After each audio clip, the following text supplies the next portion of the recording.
그 땅에 기근이 들었으므로 아브라함이 애굽에 거류하려고 그리로 내려갔으니 이는 그 땅에 기근이 심하였음이라. 그가 애굽에 가까이 이르렀을 때 그의 아내 사레에게 말하되, 내가 알기에 그대는 아리따운 여인이라. 애굽 사람이 그대를 볼 때에 이르기를, 이는 그의 아내라 하여 나는 죽이고 그대는 살리리니 원하건대 그대는 나의 누이라 하라. 그러면 내가 그대로 말미암아 안전하고 내 목숨이 그대로 말미암아 보존되리라. 아브라함이 애굽에 이르렀을 때 애굽 사람들이 그 여인이 심히 아리따움을 보았고 바로의 고관들도 그를 보고 바로 앞에서 칭찬하므로 그 여인을 바로의 궁으로 이끌어들인지라.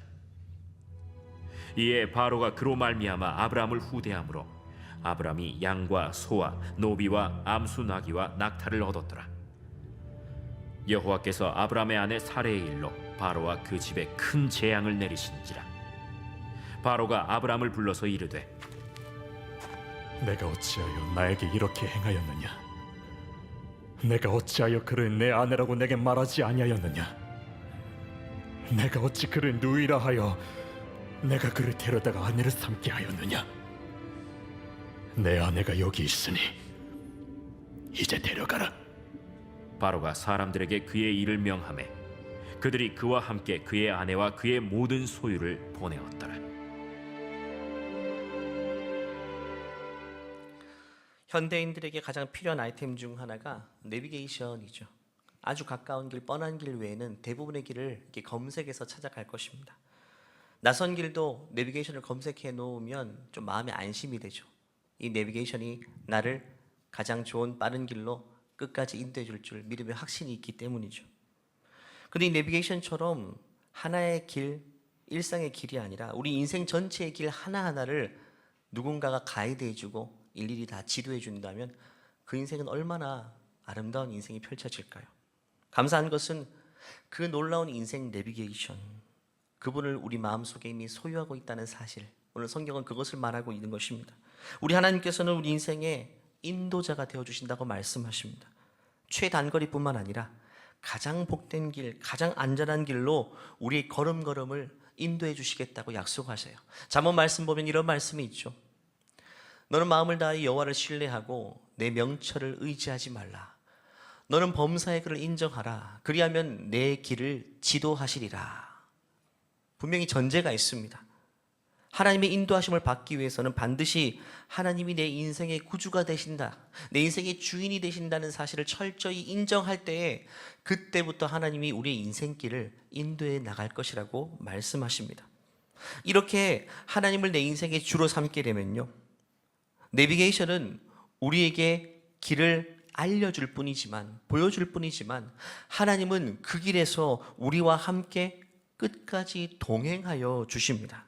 놀랍지 않습니까? 모세가 여호수아에게 말한 신명기 말씀을 기억할 겁니다. 그리하면 여호와 그가 내 앞에서 가시며 너와 함께 하사 너를 떠나지 아니하시며 버리지 아니하시리니 너는 두려워하지 말라, 놀라지 말라. 하나님은 내비게이션처럼 우리 인생 길만 지적해 주시고 좌표만 찍어 주시는 것이 아니라 매 순간 그 길에 동행하여 주시고 함께 해 주신다라고 말씀하십니다. 과거에 중국에 2005년에 갔을 때, 20년 전이죠. 그때는 내비게이션이 없었을 때 중국 갈 때, 낯선 길을 갈 때 어떻게 인도받았냐, 톨게이트 같은 데 가면 사람이 줄을 쫙 서 있습니다. 그러면 그 톨게이트를 통과하면 새로운 지역이 시작되죠. 그 한 사람 한 사람이 길을 가르쳐주는 아르바이트 하는 사람들인데 그냥 말로만 가르쳐주는 게 아니라 조수석에 탑승합니다. 그러면서 하루 동안 계속 함께 하면서 그 지역의 길들을 가르쳐주는 인간 내비게이션 역할을 하는 아르바이트가 과거에 있었습니다. 하나님이 그처럼 우리를 떠나지 않고 우리와 함께 하시면서 우리의 인생의 항로를 하나하나 지도해 주시겠다고 말씀하세요. 뿐만 아닙니다. 내비게이션은 우리의 길을 보여줄 뿐이지만 하나님은요, 우리의 길을 만들어 가시는 분이십니다. 여러분 믿으시죠? 있는 길만 인도하시는 것이 아니라 하나님은 우리를 향해 없던 길로 새롭게 만들어 가시는 분이라고 성경은 말합니다. 하나님이 이스라엘 백성 인도하실 때에 광야, 사막에 어디 길이 있겠습니까? 하지만 없던 길도 만들어서 인도하셨어요. 이사야 말씀 가운데 43장은 이렇게 말하죠. 보라, 내가 새 일을 행하리니 이제 나타날 것이라 너희가 그것을 알지 못하겠느냐. 반드시 내가 광야에 길을, 사막에 강을 내리니 라고 말씀하셨어요. 지금도 그렇습니다. 하나님은 오늘날에도 우리와 우리 자녀를 향한 가장 복된 길을 새로운 길로 열어주시고 계시다는 사실입니다. 우린 남들이 가는 길이 안전한 길이라고 생각하죠. 많은 사람들이 걸어갔던 그 길이 복된 길이라고 우리는 착각할 수 있지만 하나님이 우리를 인도하시는 길은요, 그 정도가 아니라는 것입니다. 우리 자녀, 우리 인생을 향한 맞춤형의 길로 새롭게 만들어 가시는 분이라고 이야기합니다. 우리나라 사람 대부분 다 한 길밖에 못 가요. 대학이라는 한 길. 어떻게 인생길이 너무 다양한데 왜 대학이라는 한 길을 통해서만 우리 인생이 펼쳐져야 될까요? 근데 그것밖에 다 못 보는 상황입니다. 하지만 하나님은 그 길이 아니라도 얼마든지 우리 자녀의 인생길에 새로운 길을 열어가시는 하나님이심을 믿으시기를 바랍니다. 하나님이 인도하시는 길은요, 세상 길처럼 표준화되어 있지 않습니다. 하나하나 맞춤형입니다. 사람이 다 다르기 때문에, 부르심이 다 다르기 때문에, 그렇기 때문에 남들이 다 가는 길로 우리 자녀가 지금 가지 않고 있다 해서, 더디게 간다 해서 우린 조바심 내서는 안 되는 것입니다. 왜냐하면 사람이 만든 길은 크고 넓고 많은 사람들이 선호해서 가는 길처럼 보이지만 그것이 하나님이 만들어주시는 길에 비하면 아무것도 아니기 때문에. 여러분, 기성복과요, 맞춤형 정작은요, 착용감부터가 다르죠.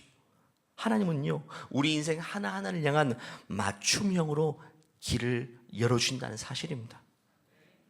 오늘 본문은 그 이야기를 하고 있는 것입니다. 하나님이 최초로 이스라엘의 조상이었던 아브라함을 부르고 계십니다. 12장 1절의 내용이죠. 아브라함이 처음 하나님께 부름받은 창세기 12장의 말씀 보면 그 부르심에서 가장 중요한 이유는 하나님께서 그때부터 아브라함의 길을 인도하기 시작했다는 것입니다. 그 전까지는 인도자가 없었습니다. 내가 가고 싶은 대로 갔습니다. 스스로 길을 정했습니다. 하지만 하나님께 부름받은 이후부터는 하나님이 길을 일일이 다 인도해 주신다는 거예요. 12장 1절 말씀을 같이 읽어볼까요? 시작.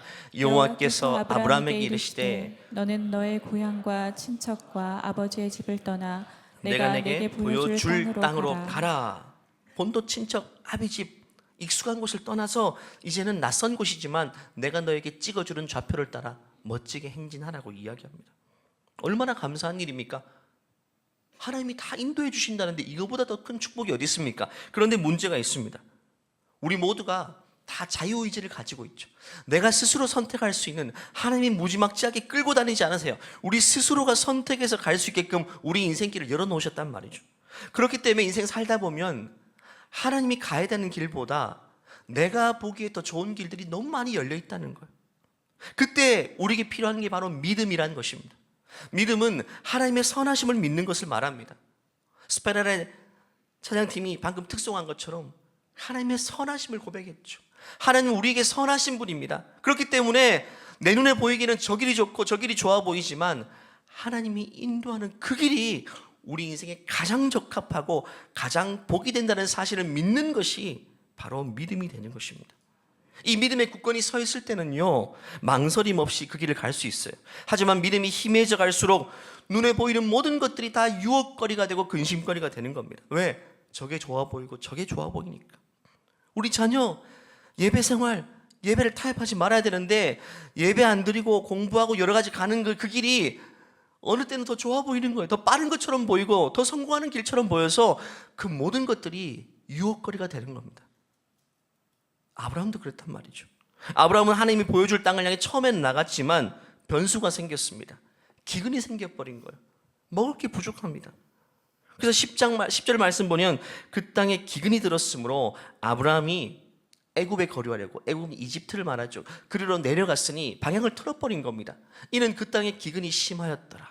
애굽은 세상을 상징하고 세상 방식을 사용하고 사람들이 가장 선호하는 곳을 이야기합니다. 자기 방식을 말하는 것이죠. 애굽은 하나님이 인도한 길이 아니었습니다. 아브라함 스스로가 결정한, 왜? 기근이 되니까 모든 사람이 그 큰 제국에 다 모여드니까 나도 눈에 보이니까 흔들리는 거예요. 사람들이 다 그리로 가는데 나만 이쪽으로 가기에 두려운 거예요. 가나안 땅이 아무도 가는 길이 없어요. 다 애굽으로 가는데 나도 어느 순간 마음을 정해서 휩쓸려서 그쪽으로 지금 걸음을 옮기게 되는 것입니다. 물론 그럴듯한 이유는 있습니다. 먹고 살기 위해서, 기근이니까, 그 땅은 풍요로우니까.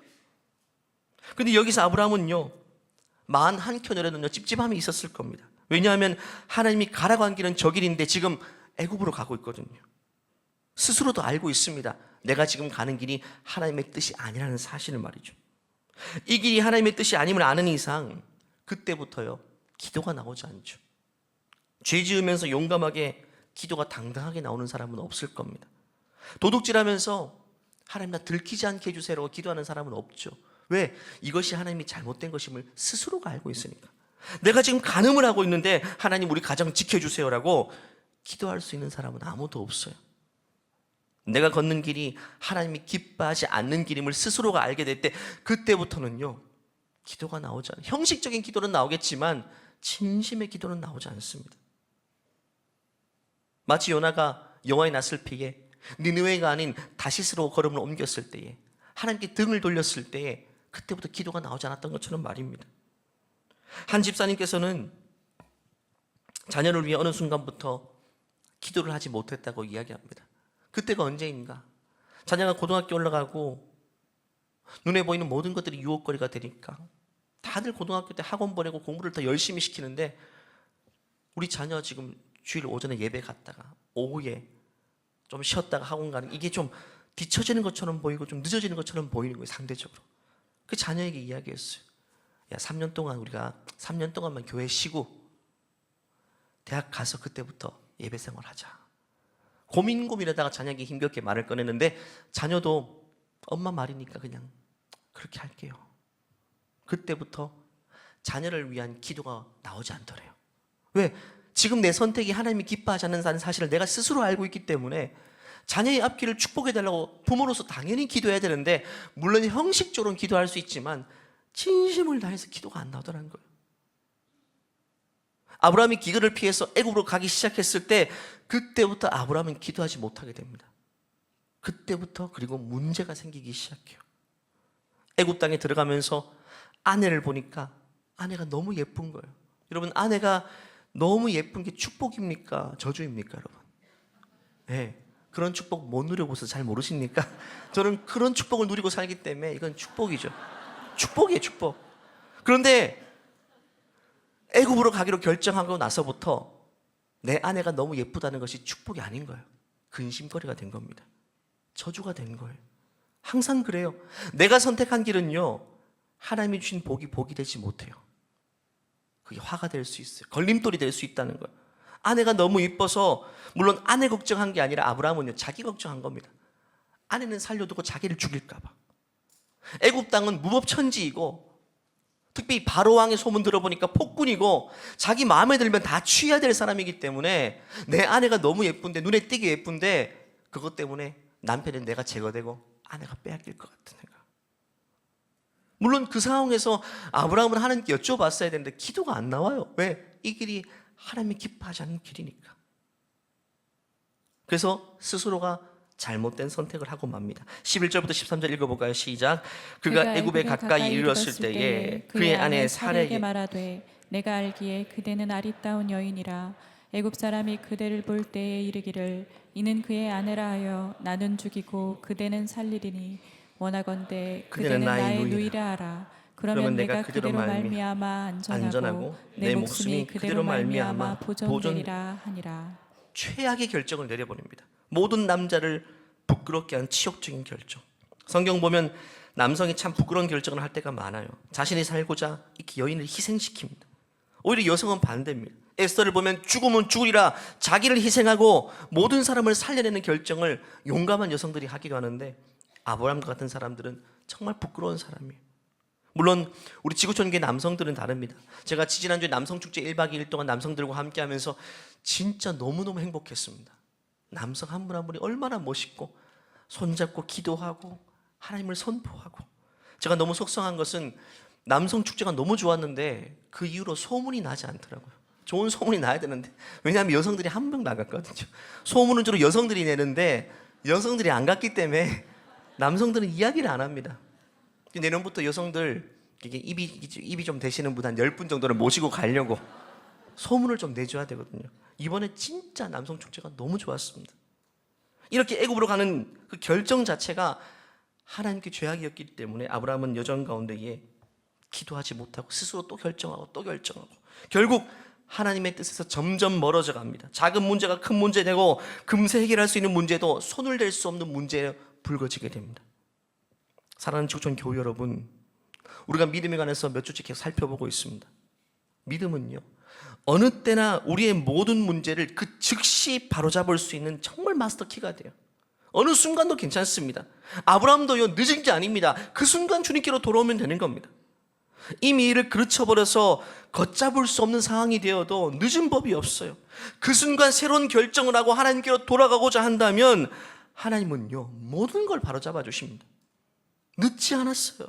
사도 바울은 고린도후서에 이렇게 말하죠. 이르시되 내가 은혜 베풀 때에 너에게 듣고 구원의 날에 너를 도왔다 했으니 보라, 지금입니다. 이 지금 현장, 이 시간이 은혜 받을 만한 때고 지금이 구원의 날이라고 이야기합니다.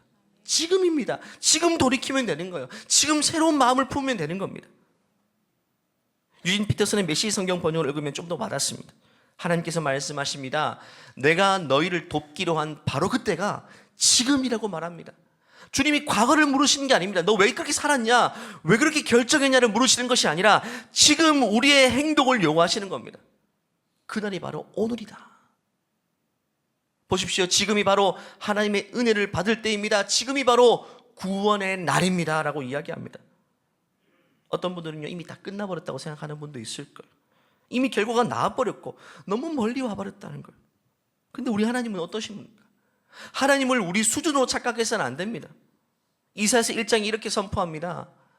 여호와께서 말씀하시되 오라 우리가 서로 변론하자. 너희의 죄가 주홍 같을지라도 잘못된 선택으로 완전 밑바닥까지 새까맣게 됐을지라도 눈과 같이 희게 하실 것이고 진홍같이 붉을지라도 양털같이 희게 하시는 분이 바로 하나님이라고 말합니다. 우리 인간은요, 뒤끝이 엄청나잖아요. 하지만 하나님 우리 수준이 아니세요. 뒤끝 없으십니다. 뒤끝 없으세요. 지금부터 돌이키면 늦지 않았다는 거예요. 예수님께서 이 사실을 탕자의 비유를 통해 보여주시죠. 하나님의 마음이 어떠신지. 탕자가 집을 나가서 가산을 다 탕진했을 때 탕자는요, 전형적인 하나님께로 돌아올 면목이 없는 사람의 전형이고 회복 불가능한 상황까지 가버린 사람의 전형적인 모습이지만 그런 자를 향해서도 하나님은 기다리고 계시고 그가 돌아왔을 때에 그 순간 하나님은 버선발로 나가서 안아주시고 여전히 아들로 삼아주시고 가락지 끼워주시고 그를 위해 손을 잡고 잔치를 하시는 분입니다. 그리고 우리 예수님은요, 부활의 주님이십니다. 예수께서 이르시되 나는 부활이요 나는 생명이니 나를 믿는 자는 죽어도 살겠고, 죽었다는 것은 끝났다는 말인데 끝났다고 모든 사람이 이야기해도 다시 살릴 것이라고 말씀하세요. 부활의 주님이니까. 여러분, 우리 그리스도인의 인생에는 끝난 법이 없습니다. 마침표가 찍히지 않았다는 거예요. 마침표가 찍었다 할지라도 그러나로 새로운 문장이 시작되게 되는 것이 바로 우리 인생입니다. 주님 우리 인생 가운데 새 일을 행하시기 때문입니다. 무너진 것들을 바로 세워가시고 잃어버린 것들을 찾게 하시고 깨어져 버린 것들을 다시금 하나로 연합시키시는 분이 하나님이십니다. 그렇기 때문에 오늘 이 예배의 자리가 주님 우리 개개인을 다시금 그 자리로 초대하시는 자리입니다. 잘못된 결정으로 이미 멀리 가버렸던 분들, 오늘 이 자리가 새로운 첫걸음을 내딛는 복된 자리가 되기를 주님 이름으로 축원합니다. 이처럼 아브라함은 하나님의 뜻에 벗어나 애굽 땅으로 흘러 들어간 이후에 많은 문제를 겪습니다. 아내를 누이로 속이게 되면서 그 문제는 걷잡을 수 없게 돼요. 15절 16절 말씀 한번 볼까요? 시작. 바로의 고관들도 그를 보고 바로 앞에서 칭찬함으로 그 여인을 바로의 궁으로 이끌어들인지라. 이에 바로가 그로 말미암아 아브라함을 후대함으로 아브라함이 양과 소와 노비와 암수 나귀와 낙타를 얻었더라. 하나님의 뜻을 벗어나서 자기가 잘못된 선택을 했음에도 불구하고 결과는 뭡니까? 엄청난 부자가 됐어요. 바로 왕이 아내를 대신 취하고 값을 지불하는 것인데, 한 나라의 제국의 황제인데 돈이 얼마나 많겠어요? 엄청나게 후대를 한 겁니다. 부자가 되었어요. 아브라함이 부자가 되고 많은 걸 얻었는데 중요한 것은 그게 축복입니까, 여러분? 아내를 빼앗긴 대가로 엄청난 부를 얻었는데 그게 진짜 축복일까요? 거기서 아브라함이 와, 나는 드디어 부자가 되었다라고 그렇게 행복했다면 그는 하나님께 쓰임받을 수 없는 인생이죠. 하지만 여러분, 하나님의 백성 속에는 성령께서 계십니다. 하나님의 영이신 성령께서는요, 진리의 영이십니다. 옳은 마음을 주시는 거예요. 그 순간 그 부자된 것, 그 물질이 좋게 보이지 않는 겁니다. 이게 아닌데 라는 생각이 들기 시작해요. 이게 아닌데. 세상 사람들 같은 경우에는 좋은 게 좋은 거지, 아내도 왕궁에서 편하게 살 거고 우리 집도 부자고 좋은 게 좋은 거지 했겠지만, 여러분, 하나님의 백성에는요 그런 새로운 근심이 생기게 되는 겁니다. 성령께서 우리 마음속에 말씀하기 시작하는데 고린도후서 말씀을 보면 그 근심에 대해서 이렇게 표현합니다. 내가 지금 기뻐함으로 너희를 근심하게 한 까닭이 아니요 도리어 너희가 근심함으로 회개함에 이른 까닭이라. 너희가 하나님의 뜻대로 근심하게 된 것은 우리에게서 아무 해도 받지 않게 하려 함이라. 하나님의 뜻대로 하는 근심은 후회할 것이 없는 구원에 이르게 하는 회개를 이루는 것이요, 세상 근심은 사망을 이루는 것이다. 근심도 좋은 근심이 있는데 성령께서 우리 안에 근심을 주시는 거예요. 그게 뭐냐면 잘못됐다는 사인을 주시는 거예요. 너가 부자가 됐다고 좋은 게 아니야. 잘못된 것이야. 너는 잘못된 대가를 받고 있는 것이야. 그래서 그 근심은요, 회개함에 이르는 근심이고 구원에 이르게 하는 근심이라고 이야기합니다. 아브라함 속에 이런 근심이 찾아온 겁니다. 하나님, 잘못됐군요. 내가 처음부터 잘못된 걸음을 걸어서 스스로가 여기까지 와버렸군요. 지금 나는 부자가 되었지만 하나님 행복하지 않습니다. 모든 것들을 바로잡고 싶습니다. 이제 아브라함은 두 가지 선택지밖에 없습니다. 아내를 영원히 빼앗긴 채 그냥 부자가 된 채 사는 것과 바로 왕을 찾아가서 사실 그대로를 말하고 내 목숨이 위험할지언정 모든 것들을 바로잡기 위해 노력하는 방법. 그런데 첫 번째, 두 번째 다 여러분 옳은 선택이 아니죠.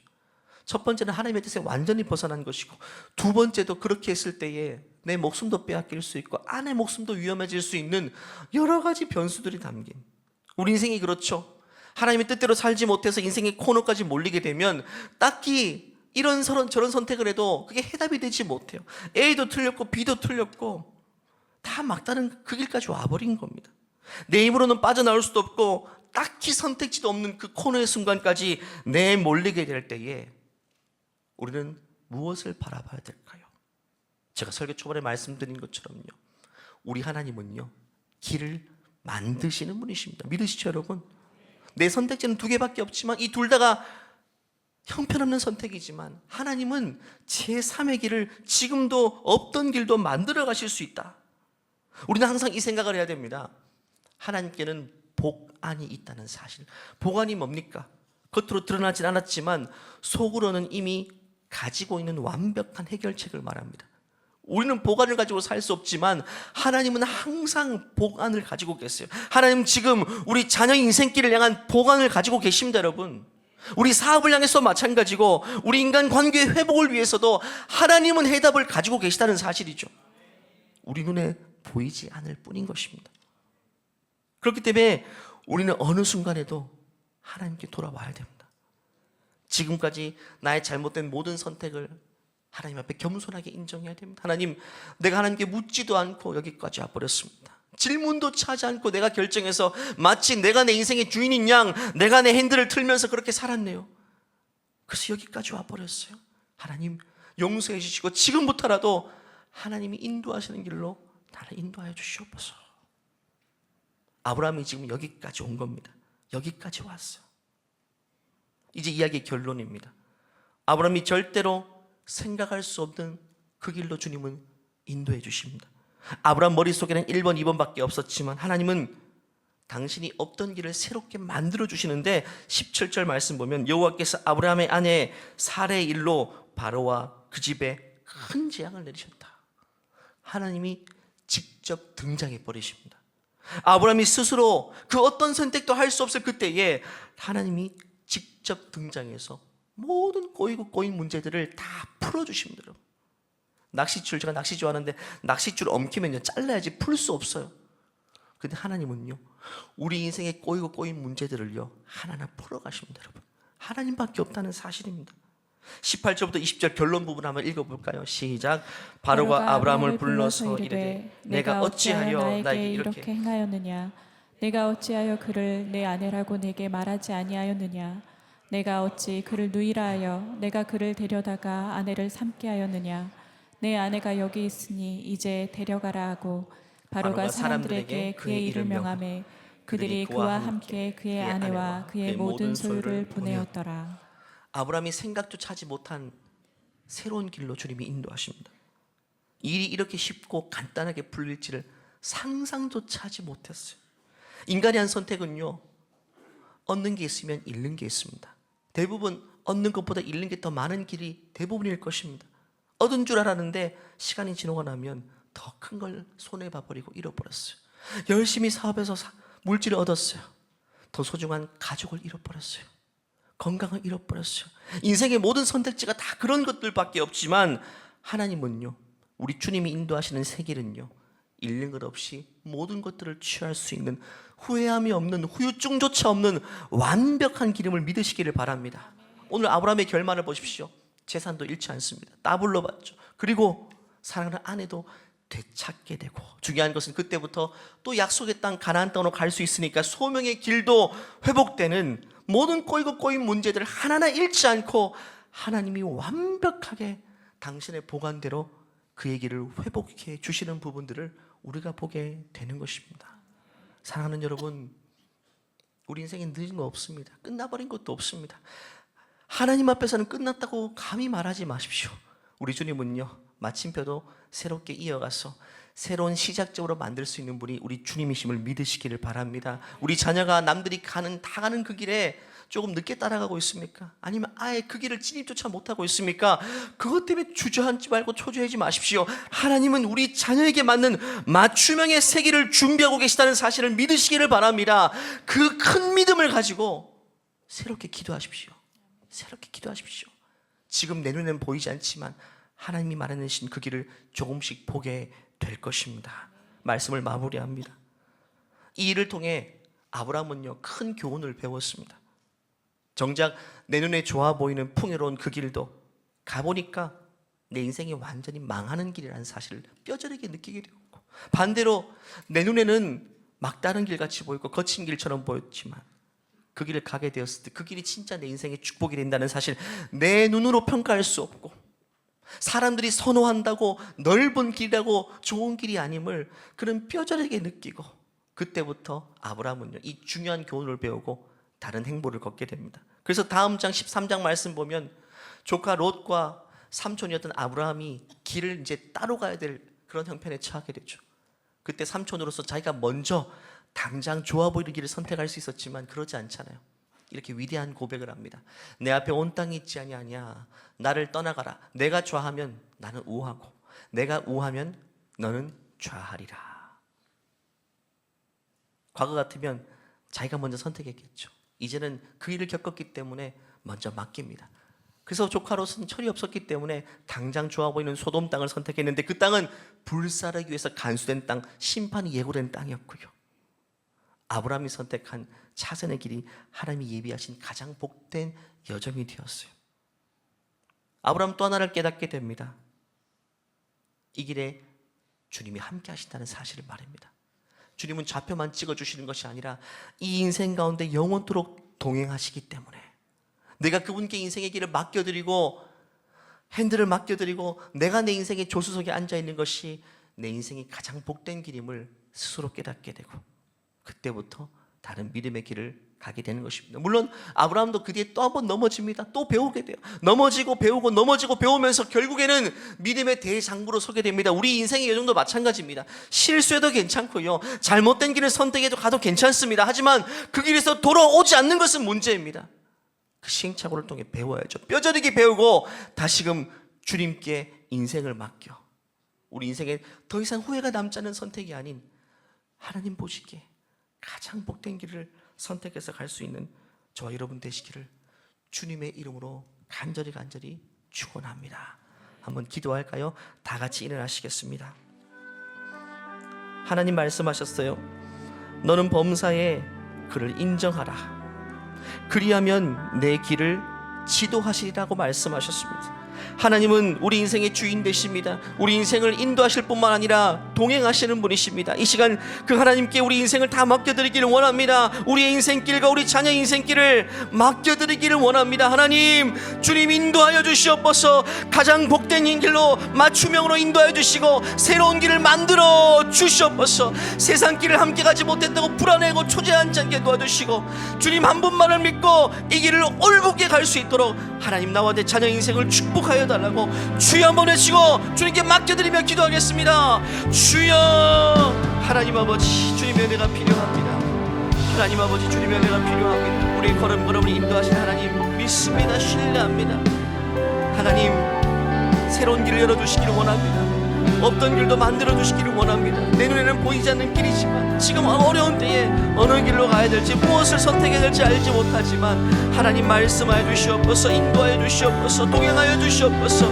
하나님, 더 이상 불안해하지 않게 도와주시고 초조해하지 않게 도와주시고, 혹여나 우리 가운데 잘못된 길을 멀리까지 와버린 분들이 있다면 그 길에서 새롭게 돌이키는 아침 될 수 있도록 하나님께 성령으로 역사해 주시옵소서. 성령으로 역사해 주시옵소서. 하나님, 신실하게 신뢰합니다. 붙잡습니다. 은혜를 베풀어 주시옵소서. 역사해 주시옵소서. 주님 도와주세요. 주님 도와주세요. 모든 것들을 새롭게 돌이키기를 원합니다.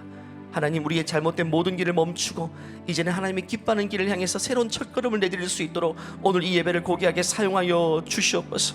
우리 자녀를 향해서 초조해하지 않게 도와주시옵소서. 하나님, 두려워하지 않게 도와주시고 우리 믿음의 자녀를 향한, 약속의 자녀를 향한 맞춤형의 길을 열어놓고 계신다는 사실을 굳게 믿고 그 하나님께 과감하게 맡겨드릴 수 있는 믿음의 부모님들 될 수 있도록 우리 모두를 축복하여 주시옵소서.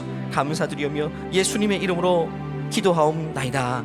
아멘. 우리 인생길을 신실하게 이끌어주시는 하나님께 영광의 박수, 새로운 길을 만들어주신 하나님께 감사의 박수 올려드리겠습니다. 우리 예배를 마치며 이 찬양이 고백을 할 텐데 믿음의 고백이 되기를 원합니다. 함께 찬양할까요? 나의 가는 길 주님 인도하시네. 그는 보이지 않아도 날 위해 일하시네.